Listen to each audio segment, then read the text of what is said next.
Morning guys, it is day 50 of taking an ice. Alright guys, jour 1 du 21 day challenge de cold. اليوم day 15 من الايس باث ضايل. Day 87 of taking an ice bath every single day.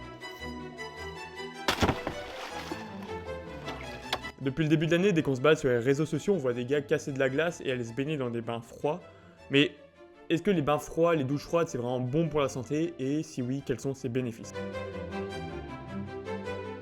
On va commencer par les effets sur la santé. Dès que vous allez vous mettre en contact avec du froid, donc du froid volontaire, vous allez avoir ce qu'on appelle une vasoconstriction. Donc en fait, c'est les vaisseaux sanguins périphériques qui vont se contracter au niveau des doigts, des pieds. Et donc c'est pour ça qu'en hiver, quand vous avez froid, vous allez avoir froid surtout aux mains, aux doigts, alors que votre torse va rester toujours chaud. Donc en fait, dès que vous allez être en contact avec le froid, vous allez avoir une vasoconstriction pour que le sang qui est situé au niveau des périphéries soit ramené au niveau du cœur, des organes internes, des organes les plus importants. Sauf que quand vous allez sortir de ce froid, vous allez avoir ce qu'on appelle une vasodilatation. Donc en fait, on va réouvrir le débit sanguin, on va réouvrir les vannes et du coup tout le sang il va recirculer au niveau des doigts, des pieds, etc. Sauf qu'entre temps, et c'est là que ça devient intéressant, le sang il est revenu au niveau du cœur, des poumons, etc. Donc il s'est rechargé en oxygène, en nutriments, tout en bonnes choses, et du coup quand il va redescendre dans les zones périphériques, il va repasser par les muscles, par les doigts, etc. Et donc il va pouvoir réoxygéner tout le corps, apporter plein de nutriments au corps, etc. Donc la douche froide déjà au niveau santé, ça permet une meilleure récupération, un meilleur fonctionnement du système immunitaire, un meilleur fonctionnement des cellules, un fonctionnement optimal des cellules, une diminution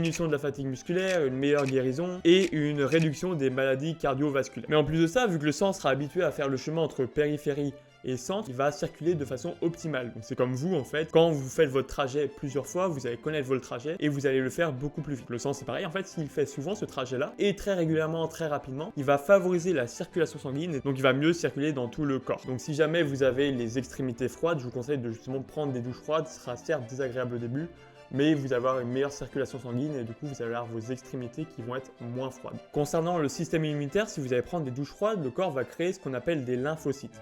Donc les lymphocytes, c'est quoi en fait? C'est toute la police du corps. Donc en gros, vous allez créer des postes de police, vous allez avoir plus de policiers dans le corps et du coup votre corps sera plus fort, va mieux se défendre contre les maladies et si vous avez une maladie, vous allez guérir beaucoup plus rapidement. Et je vais finir rapidement sur la perte de gras. Donc l'exposition au froid en fait va augmenter votre métabolisme de base en fait. Donc c'est combien de calories vous allez consommer en faisant rien du tout. Donc le froid va augmenter ce métabolisme de base pour vous réchauffer, etc. Donc en gros, il va brûler des calories pour vous réchauffer. Ça peut être intéressant pour la perte de gras. Alors évidemment, vous n'allez pas devenir sec et athlétique juste en prenant une douche froide, mais ça peut être intéressant et c'est toujours bon à prendre. Au niveau nerveux, au niveau mental, en fait, prendre des douches froides va activer le système nerveux sympathique. Donc c'est le système nerveux en fait qui intervient dans les situations d'urgence, dans les situations de fly or fight, et en lien avec le système nerveux sympathique, on va avoir une libération de dopamine, de noradrénaline et d'adrénaline. Ainsi, en prenant des douches froides, on va avoir une augmentation du niveau de dopamine de base qui peut aller jusqu'à 250%. Donc en gros, vous allez faire un x3 de votre niveau de dopamine. Et quand on sait que la dopamine est responsable de tout ce qui est plaisir, motivation, en gros, augmenter votre niveau de dopamine, votre niveau de base, va augmenter votre motivation au niveau du quotidien, va augmenter votre bonheur, etc. Donc en gros, vous allez augmenter significativement votre motivation journalière juste en prenant une douche froide le matin. Un autre effet sur le mental sera l'augmentation, l'amélioration de votre résilience mentale. Donc la résilience mentale, qu'est-ce que c'est en fait? C'est votre capacité à endurer, à aller dans l'inconfort, à aller là où ça fait mal. Donc en gros, c'est la capacité à gérer le stress, la peur, la nervosité, tout ce qui est désagréable pour le corps. Et ça, c'est évident, vous allez faire subir à votre corps un pic de stress, un pic de peur en fait tous les jours. Et du coup, au niveau des neurones, il va se renforcer, il va augmenter les connexions neuronales pour justement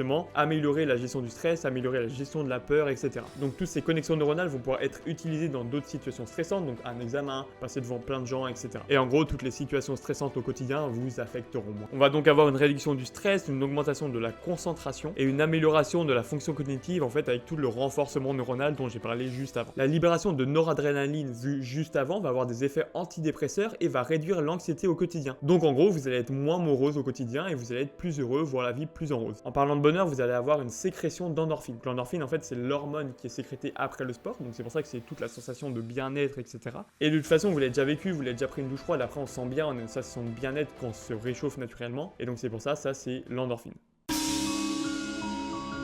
Les effets sur la performance, ça va être globalement les mêmes que sur la santé, donc on aura une meilleure récupération, une diminution de la fatigue musculaire, une amélioration de la concentration. Mais ce qui est intéressant dans l'exposition au froid, c'est qu'on va renforcer une zone du cerveau qu'on appelle le cortex préfrontal antérieur. Donc le cortex préfrontal antérieur, qu'est-ce que c'est? C'est une zone du cerveau qui gère l'inconfort. Donc plus vous allez vous mettre dans l'inconfort, plus cette zone du cerveau va être renforcée. Et donc comme j'ai dit, c'est intéressant pour la performance parce que en fin de match, en fin de course, etc., à chaque entraînement un petit peu difficile, vous allez pouvoir faire un petit peu plus, vous allez avoir plus de mentale, vous allez pouvoir chercher des zones un peu plus compliquées et c'est là où ça va pouvoir faire la différence en fait entre vous et un adversaire.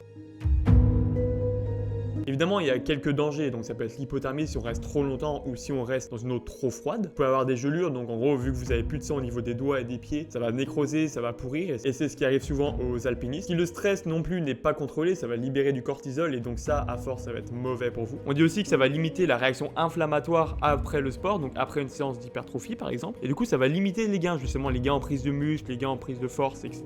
Mais globalement, c'est des pourcentages assez faibles, et à la limite, vous pouvez prendre votre douche froide avant ou longtemps après, ça va rien changer. Donc quelques conseils, choisis bien ton niveau de froid. Donc par exemple, mon niveau de froid sera pas le même que celui d'Eric Flag qui se baigne 10 minutes à 2 degrés. Essaye de bien respirer parce que quand tu vas aller dans l'eau froide, tu auras ton rythme cardiaque qui va s'accélérer et le but pour toi, ça va être de justement calmer ton rythme pour que ce soit moins désagréable. Tu peux aussi écouter de la musique pour que ce soit plus motivant. Et si tu mets ça en place, essaye d'y aller au minimum 11 minutes par semaine. C'est là où les gains commencent à être vraiment significatifs. Après, évidemment, tu auras plein de gains avant, mais si tu veux avoir les meilleurs gains, donc l'augmentation de la dopamine, du niveau de dopamine, etc., essaye d'y aller au minimum 11 minutes par semaine. Et ça, c'est un conseil plus perso. Vas-y, pas progressivement. Donc moi, par exemple, je me douche, j'allume l'eau froide directement, je mets ça sur mon torse. Si je commence par les pieds et je remonte progressivement, ça va être plus désagréable en fait que si j'y vais d'un coup. Parce que le moment le plus désagréable pour moi, c'est d'allumer l'eau froide. Une fois que l'eau froide est sur moi, ça va. Donc ce qu'il faut que tu retiennes, c'est que la douche froide c'est intéressant dans plein de domaines, donc il y a forcément un domaine qui va t'intéresser. Et évidemment, ça reste des détails, vous pouvez très bien vivre en bonne santé, avoir des bonnes performances, réussir au niveau entrepreneuriat ou réussir dans la vie sans prendre de douche froide. Donc moi ce que je te conseille c'est de faire une balance entre bénéfices et contraintes. Est-ce que la contrainte est plus importante que les bénéfices? Est-ce que les bénéfices sont plus importants?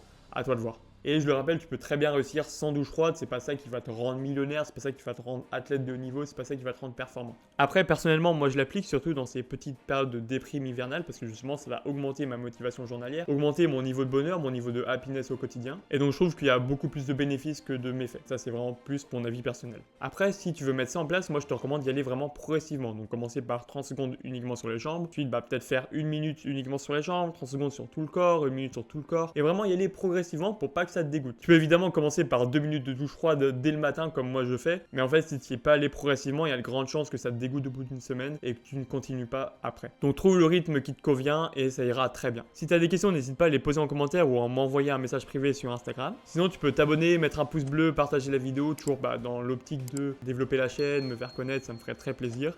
Et je te dis à la prochaine. Ciao!